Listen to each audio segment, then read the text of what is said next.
Yo, what's up everybody? Jumpin' here, and I am back on some Marvel's Avengers, and today I'm going to be showing you my incredibly overpowered Hulk build. This build is insane, it does ridiculous damage, and it has the best AoE in the entire game. I don't even think there's any disputing that. And what's really crazy to me is that Hulk is actually the least played hero in the entire game. He's the least popular. And I understand why, I can get it. But out of all my heroes, which I play all of them, and they're all really strong. I've built them all very well. I farmed a lot on them. All of them are good, but I personally think that my Hulk is probably the best one. Just because I'm able to run through any challenging activity on any difficulty, and it feels like a joke. It feels extremely easy because this build does insane damage, and it has insane AoE. And it literally, you can just spam your powers nonstop. Like, it's unlimited on how you can spam your powers if you're doing it right. But also, it's extremely tanky as well. Even though I might not have a lot of defense, I still feel unkillable just because of the insane amount of armor I get from my powers. And every time I use a power, I am invincible during that time, and I'm spamming them. So, this is definitely, in my opinion, the best way to set him up. And if you have him set up this way, like I said, you can run through anything on any difficulty, and it's going to feel really easy. Now, what you're watching here is on Challenge 3, and this is from the Mega Hive Gauntlet. And this is just some of the rounds that I had that I wanted to share. And I made this video because a lot of people got to see this build in action in my previous Marvel's Avengers video. And in that video, I was showing how you can get gear by farming the vendors, by changing your time and date. It's a crazy exploit that you can do that you should actually be doing right now if you are playing this game. And I will leave a link in the description if you want to go and check that out. I definitely recommend it. But in the beginning of that video, I was showing this build and everybody was commenting saying like, wow, your Hulk looks insane. You should make a video. So here you go. Alrighty, so now I'm going to show you all of my gear and all my skills. And I'm going to go into great details showing you everything that you're going to need if you want to copy this setup. Alrighty, now first thing I'm going to do is start with the gear, and then I'm going to talk about the skills. Now when it comes to the gear, I know a lot of people are going to say, well, how do you get the gear? What I'm showing you is what you want to look for. Things that you want to try to get, if possible, something close to it. I'm using a purple. The purple I am using is extremely good. If you actually look, I'm going to show you right now, there is an exotic here. That exotic is also extremely good, but I choose to use the purple over the exotic. Now, I do use the exotic because I use it in certain situations, which I'll talk about. But most of the time, especially when I'm playing by myself, I am using that purple because that purple is super, super good. And I'm going to explain why. But when it comes to the gear, the way that I got most of my gear is just by playing and having it randomly drop. Now, I'll put a link in the description to my other video, but in that video, I show how you can change the date, and you can manipulate the vendors to try to get gear. That's something you can do. You can even share some of the codes with people. Well, the dates, but I call them like cheat codes because that's kind of what it is. And in that video, I show you how to get these minor artifacts. I have 2 of these. You can get multiples of the same one. These are double Valor, and they also have increased the charge speed of your heroic assault, which really is the bread and butter of this entire setup, this entire build, is Stranglehold. That is your bread and butter. Because if it's a big enemy, you'll get a grab, you'll make an orb, which is always nice. Sometimes you just need one more orb to get your powers back, so that can help. But also, that can overcharge you. That's another really good thing about Stranglehold, is that it gives you an overcharge, and then you can go into your Thunderclap. And if you're overcharged, and you do Thunderclap, and you already have everything taunted, you are going to be doing some serious damage, wiping everything out.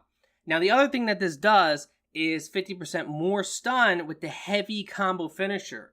Now, when it comes to Hulk, you 100% want that because he's got the best heavy combo finishers in the game, in my opinion. That's because it only requires 2 hits if you're spamming the heavy button. Those are the heavy combo finishers I really like. And with most of the heroes, it takes 3 hits. With him, it only takes 2. He's the only one where it only takes 2. So you can spam it.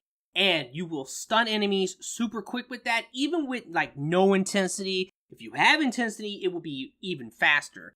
But that's kind of the idea. Since this is a power build, we are killing things with our powers, and we're killing them in extreme fashion.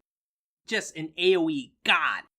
If we ever have a moment where we don't have our powers and we need to get a heroic orb, well, stunning an enemy and doing a takedown is an easy way of getting a heroic orb. So that's a really good perk. And 100%, this is, in my opinion, the best minor artifact that you can get. And if you watch the other video, you can find out the date and how you can also get this one as well. Now, when it comes to this overall, you want to have as much Valor as possible. I'm talking about like 400. That's a lot of Valor. But this is the truth. That is when you're playing by yourself. When you're playing by yourself, just go for maximum Valor. You will have really no problem just spamming your powers. And in fact, you can do pretty much your full cycle, which normally would be what I would recommend, of course, is you do your taunt, which is Bone Shaker, then you might go into Stranglehold to get overcharged, then Thunderclap, everything dies. That's basically how it goes. And you pick up all the orbs, and then you just repeat that to another mob, and you can pretty much always have your powers. When you're playing with other human beings, though, if you're doing co-op, then they're going to be taking those orbs, and when they are, there's going to be a chance that you are not going to have your powers, or at least you're not going to be able to recover them as effectively. So in those cases, you do want to have some might. And that is when I use my exotic, okay?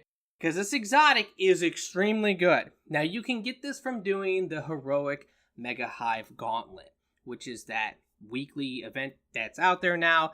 I'm pretty disappointed in it, I'm going to be honest, because I thought that what it was going to be was that it was going to be random every week on what you can get. But from what I can tell, you're always going to get the villain sector named gear, which I always say set bonus, but I know people call these named legendaries or named gear. Well, this is the villain sector one. You always will get these on every hero as well. Now, when it comes to these named ones, I definitely think that the Hulk has like some of the best. Like, I really love this heroic armor piece. This is such a good one because just the legendary would give you the charge rate for the support, but also increased damage to taunted enemies. Well, this one gives you even more damage. So you're talking about almost 40% increased damage to taunted enemies, and it gives you might. So when you have that might, at least for my setup, I have over 100 might when I put that on. If I'm playing with other human beings, I will get more might because there's going to be times where I'm not going to have my powers and I want to do damage by just meleeing. And when I am meleeing, I am spamming my heavy attacks, doing heavy combo finishers, getting takedowns, and giving my powers back. That's really the way to play the build when you don't have your powers. Now, the major artifact, use the ring. The reason why you want to use the ring is just because you get increased amount restored by all orbs. But really, it just means, like, I guess the health packs heal you more. Mainly, you're going to get more energy back from the heroic orbs. It definitely does help. Everything else on this is fine, but that's really the main perk you want, is that 12% bonus that you can get. So this is definitely, in my opinion, the best major artifact that you can get for him. Now, let's talk about this purple, because I've already hyped it up a little bit. The reason why I love this one is because, one, it's got Valor on it. That's extremely good. And it's got proficiency. It's good for just that crit chance. But you really want Valor on like every piece if possible. Now, the other reason why it's so good is because I love this perk. 15% increased critical attack chance when your Bone Shaker is active. Now, Bone Shaker has a 30-second duration. And if I kill 5 enemies, which I always do, it gets 5 more seconds, so it's really a 35-second duration, and then I just basically get it back. So all the time I can have that 15%. That is epic. That's really, really good. It helps me crit, and my Thunderclap, when that goes off, it just does insane damage. Same with my Stranglehold. If I like go and tackle an Adaptoid or any type of big enemy like a tank, then I'm going to crit most of the time, and that is awesome. Now, damage buffs are great, really just for the crit chance that you get, and I really do like getting a damage buff from killing enemies. That's another really good perk. And then the final perk there is also extremely good. It's extremely good for a couple reasons. Now, first of all, whenever I do my combo and I do the whole cycle and I do my thunderclap, that will trigger basically every time. And I'll get, it's like an orb is really what that is. That heroic burst is like picking up an orb. Really, really good. Now, the other thing about that perk, which is crazy, is that when you destroy the barrels, like you have all of those fragment barrels and things like that, if you run up to 3 of them and just break them, which most of the time they come in 3s or 4s, if you break them, that counts as getting 3 rapid kills and it will give you some energy. So that's really, really good. Now, let's talk about the chest piece. I have Valor on it and I have Proficiency. That's really good.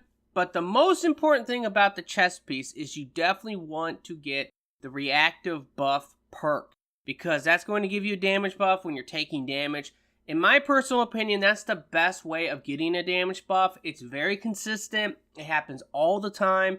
And damage buffs are amazing. They give you insane crit chance, and it really does help. Now, I also have the armor when in close proximity to teammates. I don't even know if that works. I've tried it with some of my friends. I'm like, let's gather up. Let me see if this works. I never can tell, but it might work, it might not. But it seems like it's a good perk.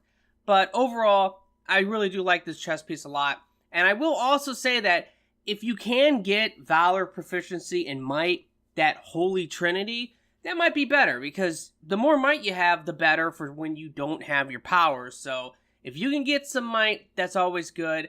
In my case, most of my gear just has Valor, and that's it. Now for my range, and here's something that I want to just quickly point out as well. This is what I'm talking about. I mean, this is a really good stat lineup. It's got like 43 proficiency, 45 Valor, and 40 might. That's actually kind of insane, especially when you compare it to like this. I mean, look at this. This is only 50.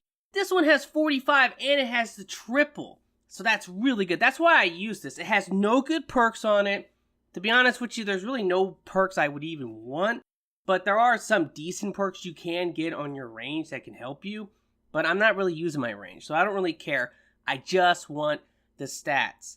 Now, this is where things get interesting, because I do have Valor and I have Resolve on this, which I like the Resolve for the defense, but obviously I really like the Valor. Now, this also has the Bone Shaker's Boon perk, just like my heroic piece of gear. It's the same thing, basically. It gives you crit chance when your Bone Shaker is active. If you combine those two together, that's 27.5% while Bone Shaker is active. And remember, Bone Shaker has a good duration to it. It's like 35 seconds, basically. That's kind of crazy. Also, if I can get a damage buff, if you actually add it all up, once I have Bone Shaker active, I have like a 50% crit chance. When I get a damage buff, I have pretty much almost a 100% crit chance. And I also have other ways of actually getting more crit chance. So basically, there's a lot of times when I go into my Thunderclap for the big AoE damage, I have over 100% crit chance. And when that thing crits, it just destroys everything. So I personally would say that that's the perk you really want on your melee if you can get it. Now, I got this from buying it from the Shield faction.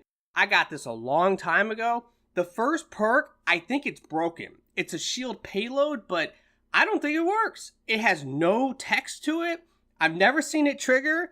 I would say maybe a PIM payload would be better anyway, because you already have Gamma. If you can have the PIM payload go off, you can get some battery damage. That would be nice. Now, another somewhat important thing to try to get if possible is a positive status on your power attack. So in my case, I have Plasma, but PIM Particle would also work. Cosmic is not in the game yet, but eventually I guess it will be. Those are all your positives. And what you could do is if you use your heroics, you can actually set up some Gamma fields. And then if you do your power attacks in those fields against enemies, you'll get battery exploit damage. And that is pretty decent. Now, I don't really ever need to do that, because I generally just kill everything with my powers anyway. But if I need some battery damage, I can always just do it by doing power attacks. So that's really cool.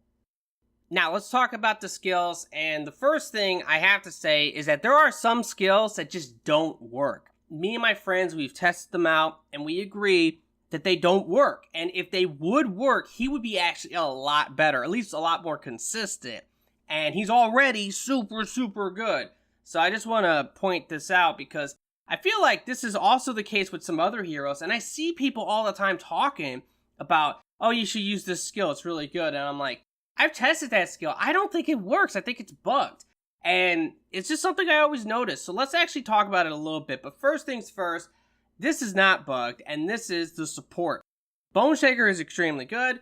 The first one you definitely want is Rampaging Bone Shaker, which if you kill 5 enemies, you get 5-second duration increase.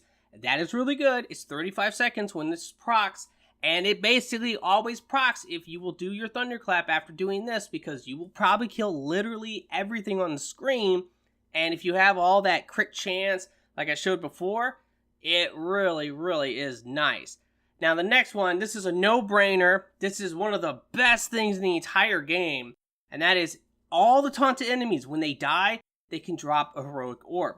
And there's a lot of times where I'll run into a group, and there's like 10 guys, and I taunt them all, I kill them all, they drop like 10 freaking orbs. And if I pick them up, I got all my powers back. Like, that is so insanely good. Now, let me point this out, because one perk that does not work is this one. There is a 50% chance of defeating an enemy with Thunderclap that they will drop a heroic orb. I have tested this multiple times. I've had my friends test it, where all you have to do is just run into a giant group, do Thunderclap, and kill a bunch of guys, especially smaller, weaker enemies that should die no problem. And guess what? You'll notice there's no orbs. There should be at least a couple orbs. There's a 50% chance. Now, the way you have to think about this is that if this actually would work, it would be insane. Because, I'll give you an example. You run into a group with like 10 guys, you taunt them all, and then you Thunderclap, and you kill them all. Now, just from the taunt, they're going to drop 10 heroic orbs. And then from the Thunderclap, if there's 10 of them, let's say 5 of them would drop orbs, which it could be even more. But let's just be fair and say 5. That's 15 orbs. That's enough to literally fuel the entire team if you're playing in co-op and everyone is picking up orbs. You can fuel everybody with that. So if this would work, it would be great. Now, here's the really crazy part. I've tried it as well with the other ones, like the regen packs. I don't even think this one works. I have not noticed after killing a bunch of guys that they're dropping regen packs. And same with the taunt. I don't even think this one works, because I have also tried it out against like stronger enemies, like tanks, maybe adaptoids, where I'll hit them with the Thunderclap, and guess what? They don't have the little taunt symbol above their head. And the taunt symbol is always there when you do Bone Shaker. And if you play Captain America, you can taunt enemies as well. And it's always the same symbol to let you know the enemy is taunted. And I do not see that symbol when I do Thunderclap. So I think that this entire side just doesn't work. It's just all busted. It's broken.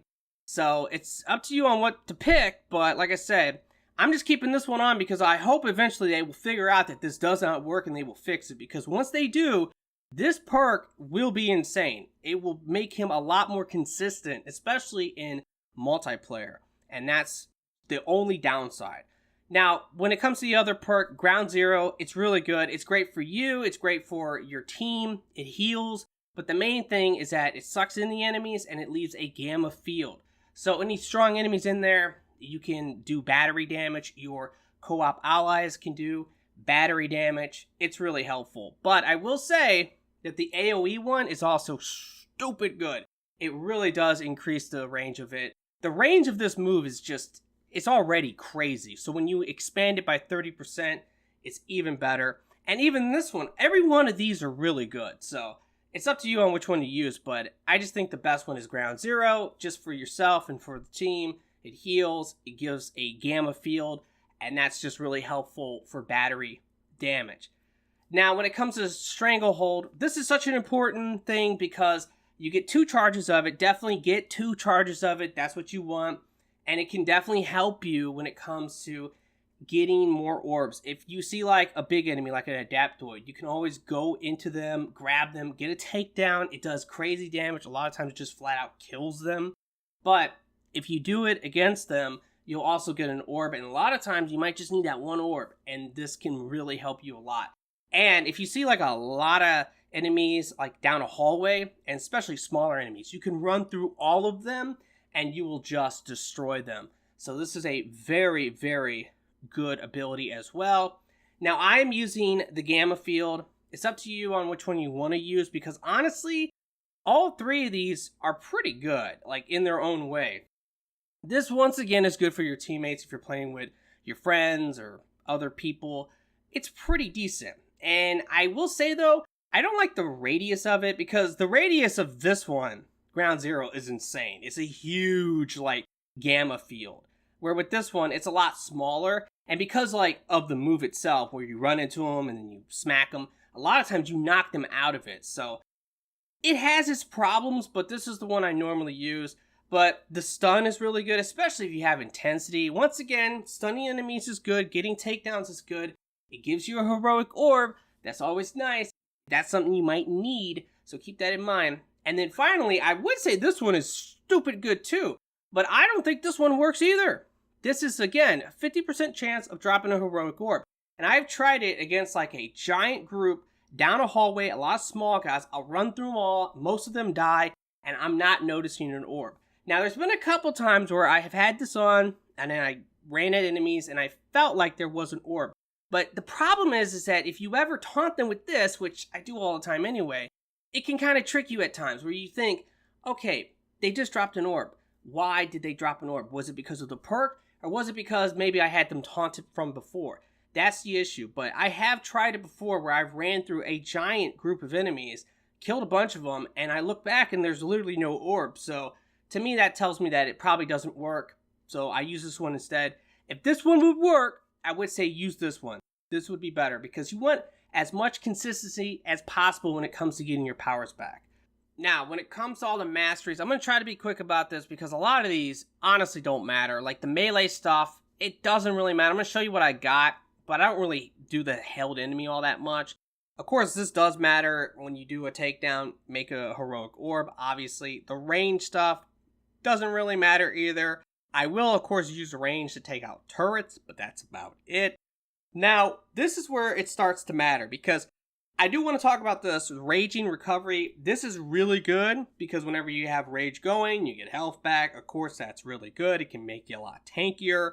But there's another perk that you might want to use. If you are playing in co-op and other people are taking your orbs and stuff, which they will, this is not a bad choice either because you can get your heroics back faster. So if you're playing by yourself, I would say, yeah, get the wheel power, get the health back. But if you're playing in co-op and you might need more charge rate, go for this one instead. Obviously, this is a no-brainer. Just go for the damage when it comes to this one. And by the way, whenever you're overcharged, which you will be overcharged, and I didn't actually bring it up, I forgot, but using Stranglehold can make you overcharged. And I don't know why. I should have actually brought it up. I completely forgot. But whenever you are overcharged, Rage is automatically active, so this damage will apply. Let me quickly bring this up because I forgot to talk about it. Basically, this perk that you get is just in the middle column. It says that it gives you 100% of your Rage. And it's based on the amount of damage you do. So the thing is that if you do a crap ton of damage, like if you get a really good hit, or if you do like a tank down, for example, you will become overcharged from this. Now, there's another perk that says that it will automatically make you overcharged. And I thought that this was like really good at first because I was like, all right, this is an easy way of getting overcharged. But the truth is you don't ever really need to use this perk because the normal one that you get will make you overcharged most of the time anyway. So it doesn't really matter. So that's one of the reasons why Stranglehold is also really good is because it allows you to become overcharged. And being overcharged means you're going to get a ridiculous amount of increased damage because there's a lot of perks that will give you 20% more damage while overcharged, and it just adds up to just increase your damage a crap ton. Now, when it comes to this one, I just go for the increased rage meter, and I'm trying to see if there's any other one that I would potentially like. No, increased rage is probably the best one in my opinion, and this is a no-brainer. When you're overcharged, get the crit chance, because like I said, the combo that you do is always going to be Bone Shaker first, taunt everything, and if you can, especially if there's a big enemy like an Adaptoid, a tank, or something like that, do Stranglehold, become overcharged, and then do Thunderclap. And by doing that, you're going to pretty much crit every single time, and it is insane. So 100% go for this, and then this one is just more increased damage, so that's like 60%. I already showed you in the primary like skill, you get like 40%. With this, it's another 20%, so 60%. That's crazy. And then this is the one I use because I do like to become overcharged, and I can always just do my heavy attacks, do my heavy combo finishers, and try to dodge and not get hit the entire time. And I'm going to just quickly look. Yeah, there's really nothing here that I care about. I think that this was definitely the best one because you don't need to worry about trying to make yourself overcharged, because Stranglehold most of the time is going to make you overcharged anyway, so it really won't matter. And while you're overcharged, you want to try to keep it as long as possible and try not to get hit. And you will do insane damage, especially with all of your heroic powers. Alrighty guys, well that's going to pretty much do it for the video. I really hope that you have enjoyed it and that it has helped. If it has, will you please like the video for me? Be sure to subscribe for future videos and make sure to click the bell. That way you can stay notified. Thank you so much for watching, and I really do hope that everyone has a very nice day, and peace out.